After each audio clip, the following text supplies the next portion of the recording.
bazalwane ngendaba njengoba eseshilo uma umfundisi uEvelyn ukuthi sikhuluma ukuthi isihloko sethu theme yethu is the kingdom driven church. Sithe igama elithi kingdom lisho umbuso. Abantu abasembusweni bayabusa. Now i-kingdom yibizo or i-noun elikhuluma ngendawo. But then abantu abakhona bayenza, they rule bayabusa. Amen. And so imbuso kunendlela abantu abakuwo okufanele ukuthi baphile ngayo. Kunama systems and then kube nama principles. The constitution and everything like good government. Kanjalo i-kingdom iyasebenza. Umehluko ukuthi embusweni we are ruled by uNkulunkulu. In this kingdom we are ruled by God. Eswazini kukhona a king ebusa khona and thina la inkosi yethu Kristu Jesu. But umbuso, the idea yombuso, it is what we operate in. Ukuze ukwazi ukuthi uphumelele kulombuso ufanele ukuthi understand ukuthi operate kanjani. Operate ngendlela umhlaba operate ngayo. So you must understand umbuso ophakathi kwawo, because angeke enjoy what is in the kingdom if ungaqondi umbuso ukuthi usebenza njani. Mabonke igama lenkosi. Amen. Ngiyamcela lo amen, okay? Amen. Now, bazalwane, ngicela ukuthi ngiqale ngokuthi uma uNkulunkulu engibiza ukuthi ngibe umfundisi.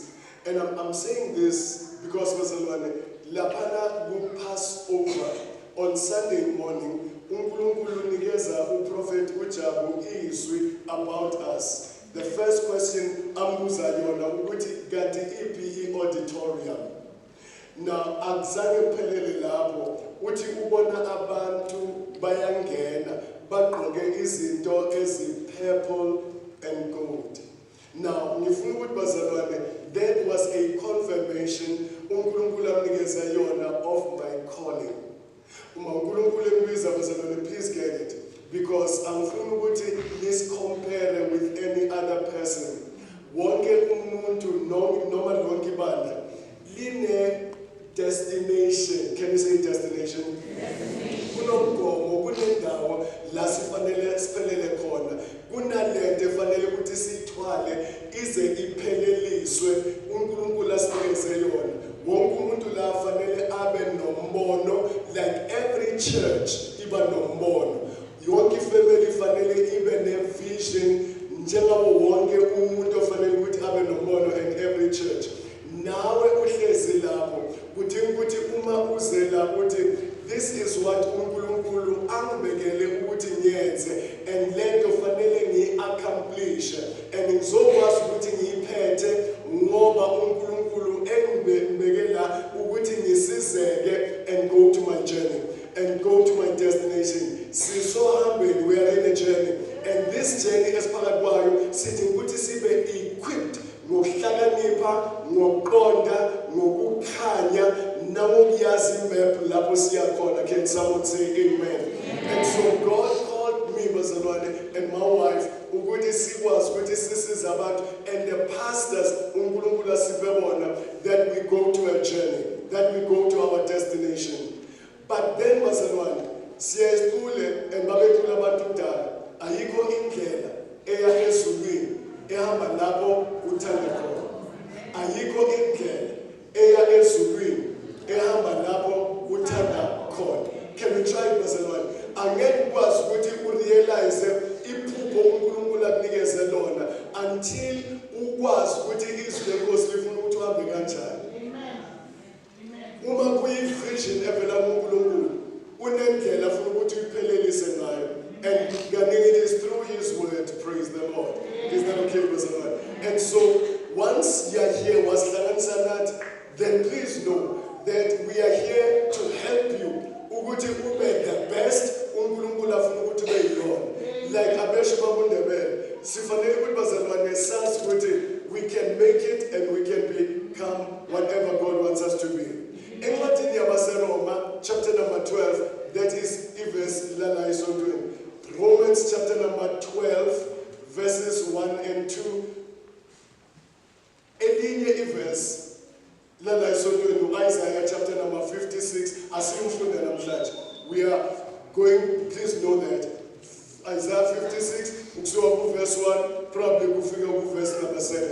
But namhlanje sibheka Romans chapter number 12 verse 1 and 2. Now verse number 1 uthi ngiyalincenga ke bazalwane ngobubele bukaNkulunkulu ukuthi ninikele imizimba yenu ibe umhlatshelo ophilileyo ongcwele nowamukelekile kuNkulunkulu, which is your reasonable service.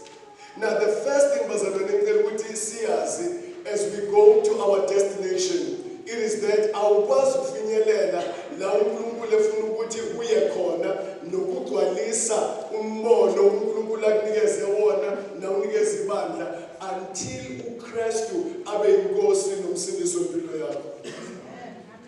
Can someone say amen? Amen. Asikwazi insindisweni yethu ukugcina esiphambanweni. After simazile uJesu njengenkosi nomsindisi wempilo yethu, then there is a journey that esizoyihamba bazalwane. And sizoyihamba because si understand ukuthi thina asisabona abethu uNkulunkulu sesenze abakhe. Njengoba kade bebhabhadiswa izolo. Now bayizidalwa ezintsha. Obekade ekhuluma izolo ukuthi akusiyi upgrade eyenzekile empilweni yakho. It is a totally new, brand new thing eyenzekile empilweni yakhe. Yabo bayizidalwa ezintsha. And so badinga ukuthi bazi ukuthi basindisiwe emoyeni. Siziqe ezintathu umoya. Usindiswa kanjani? Umuntu wakho ngaphakathi uye ozalwa kabusha. Number 2, ingqondo yakho yenzakalani? Iyaguqulwa, yenziwa ibe yintsha ngezwi lenkosi. Number 3, umzimba wakho uyawutuba ukuze ukwazi ukuthi ulungele lento uNkulunkulu akubizele yona. Someone say amen. Umzimba lo awuzalwa kabusha. Umoya wakho ozalwa kabusha.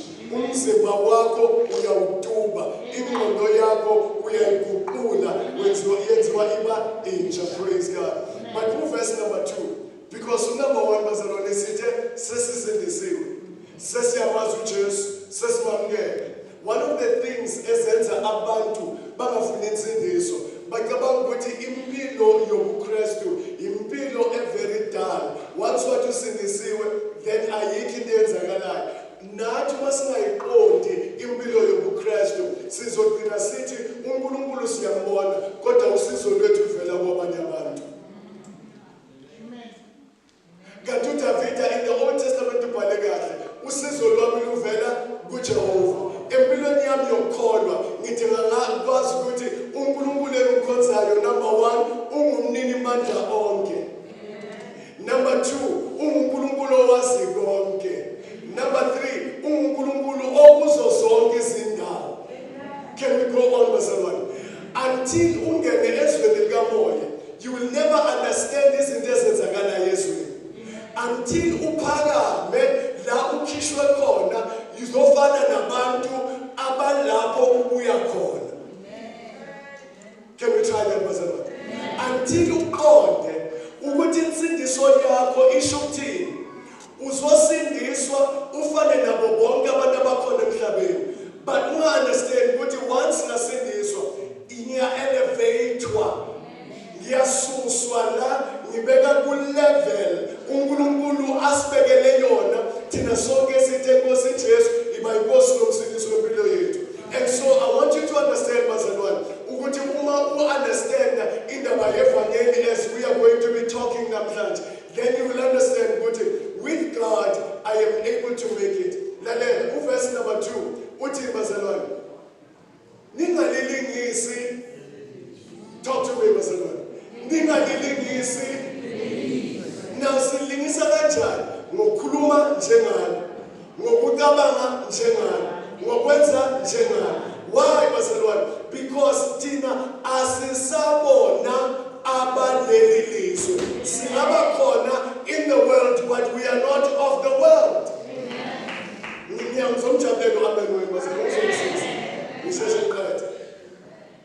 So that is why Bible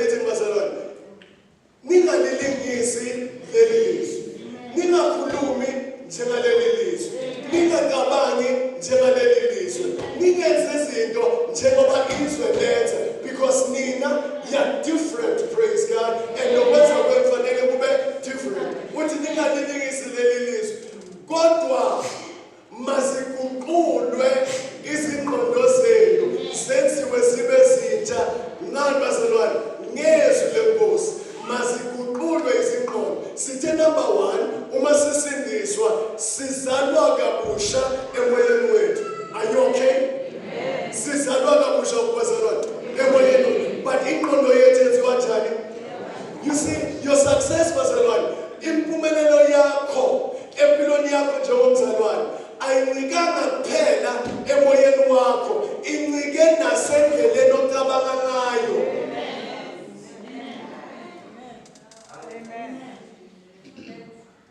Indlela ocabanga ngayo isho ukuthi ingqondo yakho igcwele ngani. Once ingqondo yakho yangagcwali ngezinto ezizokumixa ekuphumeleleni, angeke uphumelele. I wish somebody would say amen here. So ingqondo zethu fanele zenze bazalwane ziguqulwe, because bazalwane ungaba umzalwane but still fail dismally empilweni. Ngiyaphinda futhi bazalwane, ungaba umzalwane but still impilo yakho incike ukuthi ngingakhutha ebusuku ngiyofuna inyanga, ngiyofuna isangoma, ngiyofuna umsebenzi angisize esimweni phakathi kwaso. And if failure yakho, please listen to this, if failure yakho ibe sekutheni nje ucabange wrong, so umzimba wakho wonke ucabanga wrong. So ziyaguqulwa ingqondo zethu